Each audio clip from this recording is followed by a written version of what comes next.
Usa ka higayon ni ana samtang nagwali ang pari dihay ning simba nga lalaki ning barog unya migawas sa simbahan. Pag humas misa ag asawa sa laki naulaw man gud siya. Iyang giatangan ang pari, iyang giingnan ang pari, "Padre, pasensya kay padre ha. Ako tong bana padre katong nagwali ka ni barog nga migawas." Nyaningon ang pari, imo tong bana? Nganong may gawas man siya? Wa siya ganahin sa akong wali. Nyamingon ang babae, "Padre, abi nimo, ganahan, gina siya ba sa ikaw ang muwali?" Nyamingon ang pari, "Nganong may gawas man siya? Nganong may barog man siya?" Mingon ang asawa, "Ingon ana, maguna siya padre. Basta damanon maglakaw-lakaw."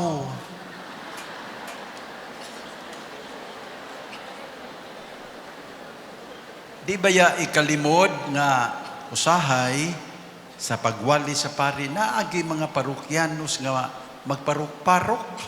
Okay, parokyanos man, parok-parok pod. Ang uban makatuog yun. Pero base sa akong kasinatian, basta gani mga charismatic ang manimba, wa joy matog.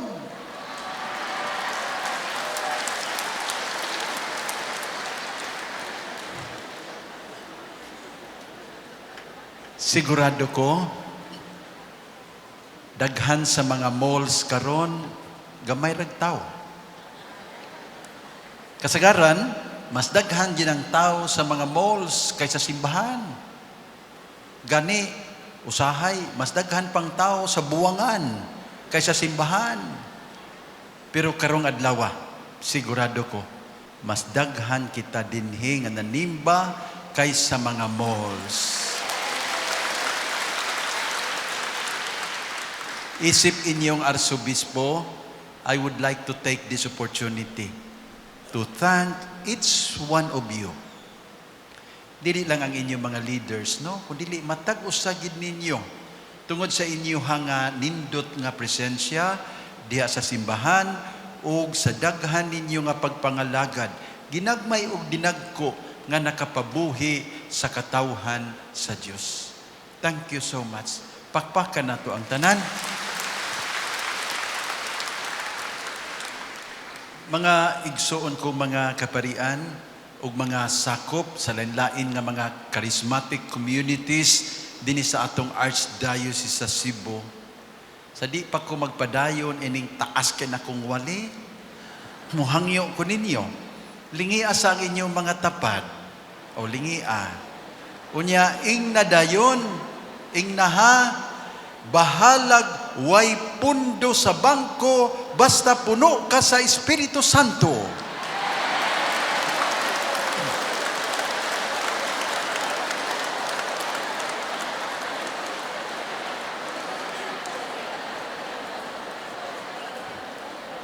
Namakpak man mo, klaro yung kaayo nga daghan din way pundo ba? Pero sagdi lang, puno man ta sa Espiritu Santo. Amen? No matter how materially rich you are, if you do not have the Spirit of God, you are still very poor. But even if you have little in this world, if you have the Holy Spirit, you possess the greatest treasure of all. Amen? Mga igsoon, ang Pentecostes, dili lang adlaw nga natawhan sa simbahan. Ang Pentecostes, usa ka pahinumdom nga ang simbahan mabuhi, mulambo, ug mamunga lamang kung kini magpabiling puno sa Espiritu Santo. Amen? Without the Holy Spirit, the church becomes merely an institution. With the Holy Spirit, the church becomes a mission. Without the Holy Spirit, ministry becomes merely an activity. With the Holy Spirit, ministry becomes evangelization. Without the Holy Spirit, communities becomes like exclusive clubs. With the Holy Spirit, communities becomes a fire that brings people to Christ. Mga igsoon, sa Ebanghelyo karon, ang mga tinun-an, diha sila sulod sa siradong lawak. Nahadlok sila.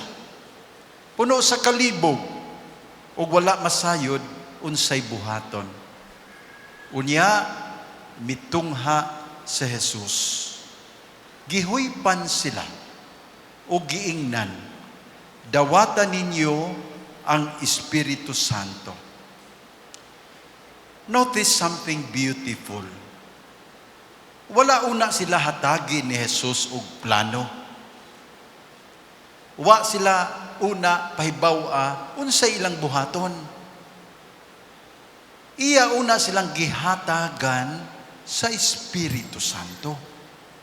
Ngano man, tungod kay abi ninyo, sa dili pa usbon sa Dios ang kalibutan, usbon una niya ang kasing-kasing sa tao nga iyang suguon.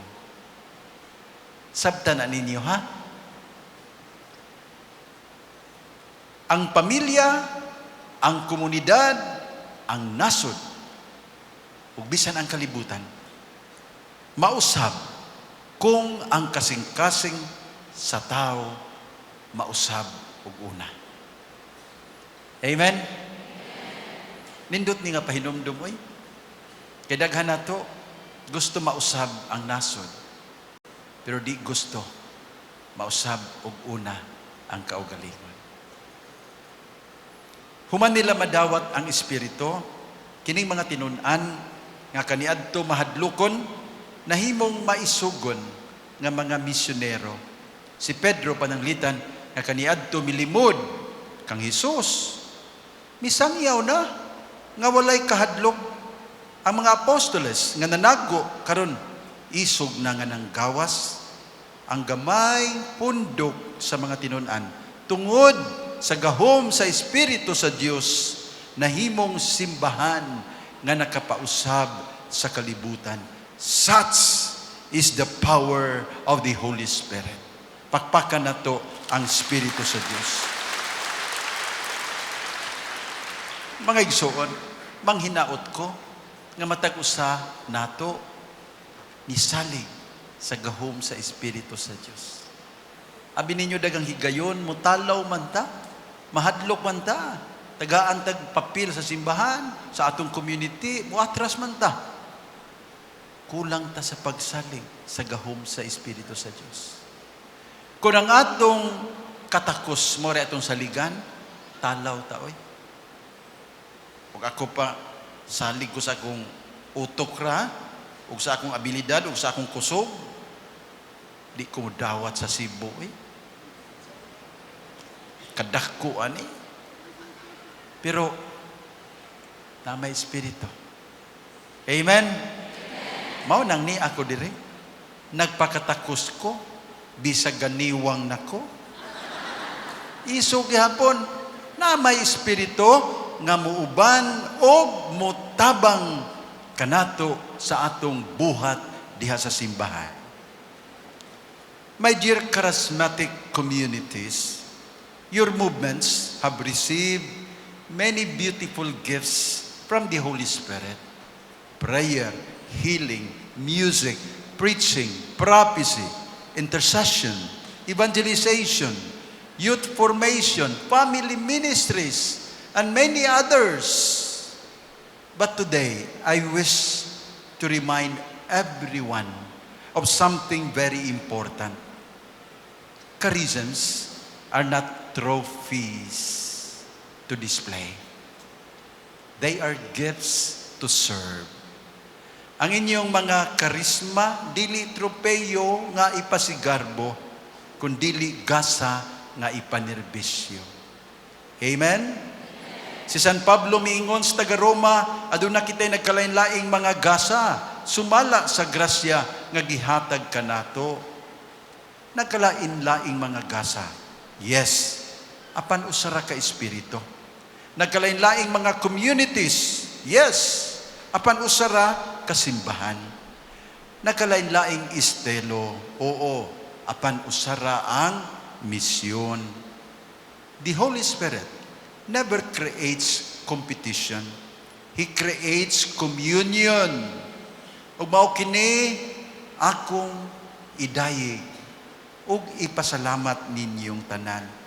Karong adlaw inyong ipakita nga wala mo mag-iyahay, wala mo magpasikatay, naghiusa mo sa pagpasidungog sa Dios. Amen. Praise the Lord. But let me be honest with you. Talagsaon ka mo diri sa Cebu. Dili tanang diocese ang mga charismatic communities nagkahiusa. And that is sad. But I'm so happy with you. Because here, giingnan ko ni Brad Jimmy, dugay raman di ay ni. And we remember, of course, the instrumentality of Monsignor Fred Kikinbek, nga nagpasiugda o nagtinguha nga ang tanang mga charismatic community sa Cebu magkahiusa gyud. Pakpakan nato ang tanan. I'm also very thankful with the presence of our Brother Jonah Orat, si Father Jerome o si Monsignor Quintanar nga nag-uban ninyo, gaubang mga kaparian, kay ilag yung gitinguha o gibantayan nga kitang tanan magkahiusa diha sa usa lamang ka espiritu. Dana na ba'y mangutana usahay nako, Bishop Abet, sa daghang mga charismatic communities, asa man ang pinakanindot? Lisuda tubagon, oy. Kasagaran, ang akong itubag, ako silang ingnon, ang pinakanindot na charismatic community, dili tong pinakadaghan. Dili sabtong pinakasaba. Dili sabtong pinakadaghan og programa. Para nako, and I'm sure you all will agree, ang pinakanindot na community mao kadtong makapurma og usa ka binunyagan nga mahigugma pag-ayo sa Dios. Amen. Ug kana inyong gipaningkamutan pagbuhat kay ang sukod sa espirituhanong kalayo dili man kasaba. The test of spiritual fire is not noise. The test of spiritual fire is whether people become more loving, more faithful, and more available for mission. Hapit na kumahuman. Hinaot, nahibalo mo nga isip archdiocese. Nagsugod kita og usa ka panaw nga mas dako pa kaysa atong kaugalingon. Nagpanaw kita padulong sa tuig 2034. Unsa ganito? 2034. That is the centennial celebration of our being an Archdiocese of Cebu. Nagpanaw ta.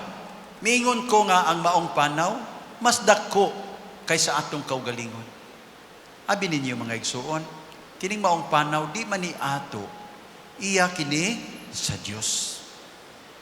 Tingani, daghan ka nato, di na makaabot sa 2034. Ina dayon, simba ko. But that is true. That is a possibility, right? No? Or tingali, naapata, pero naluya na ta, misimang na ta. Wag yapon ta kaabot sa atong celebration sa 2034. Pero bisan wa ta, mga igsuon, ang maong panaw, magpadayon. It's a lot bigger than any one of us because it is God's. Amen? Mga igsoon, dasigon mo nako uban ta ning maong panaw. Ug abi ninyo, kinahanglan nato ang balaang espiritu aron makaabot ta sa atong kapaingnan. Actually, dili lang ni Kutob 2034. Ang maong panaw, adto gyud mahituman sa kiliran sa Dios. Okay? Kinahanglan nato ang balaang espiritu. Ngano man, tawhanon man ta kayo. Daghan nato, di man ta mulahutay. No? Pagsugod, okay kayo, active kayo, present always. Bag-ugod nga project ni, bag-ong tumong ni, bag-ong mga pulong, bag-ong mga battle cry, bag-ong post sa Facebook. Dasig kayo. But as time goes by, daghan nato maluya man. Ang uban mangluod na. Mampe, atong bantayan niya. Okay, na ni mga mangluod, na ni masakitan, ang uban maluya na. Wad anagana, mingon dayon, ila na madagang mas batanon pa diha. We need the Holy Spirit. Because by our own power, we cannot go up to the end of the mission. We need the Holy Spirit. Amen? Hapit na kumaman. Ikaduha, tawhanon kaayo, naman tay tendency nga magkanya-kanya sa atong paglawig. No? Ako na ikaingon, salamat sa Diyos ka nagkahiusa ta. Pero tawhan kaayo, oy, labi na tang mga Pilipino. Tungod mangutingan ni kay ang Pilipinas, gimugna sa lain-laing mga isla ba, ganahan pud ta mag-isla-isla. Ganahan pud ta magkanya-kanya. Nya usahay magarbuso ba yata? Kay moingon din ta kining among community bishop, kining among spirituality, kining among programa. I hope we allow the Holy Spirit to unite us. Dili ta moingon nga ako, kundi kining ato. Kunya dasigon mo nako nga kanang atong mga gasa, kanang atong spirituality, kanang atong ministry, ato gyung ipaambit diha sa matag parokya nga atong nahimutangan. Amen? So puno sa kamapaubsanon, ihalad nato sa Ginoo ang atong mga ministries sa atong community diha sa atong tagstagsa ka mga parokya. Mga igsuon, sa katapusan, udasig kustanan, let us keep each other safe in the Lord. No? Bantayan nato ang usag-usaha kay ngano kani ang gusto sa Ginoo. Di siya malipay nga naiusa nato nga mawala. Gusto ang Dios nga naatang tanan didto sa iyang gingharian. Happy Fiesta of the Pentecost to all of us. Pakpakan nato ang Dios.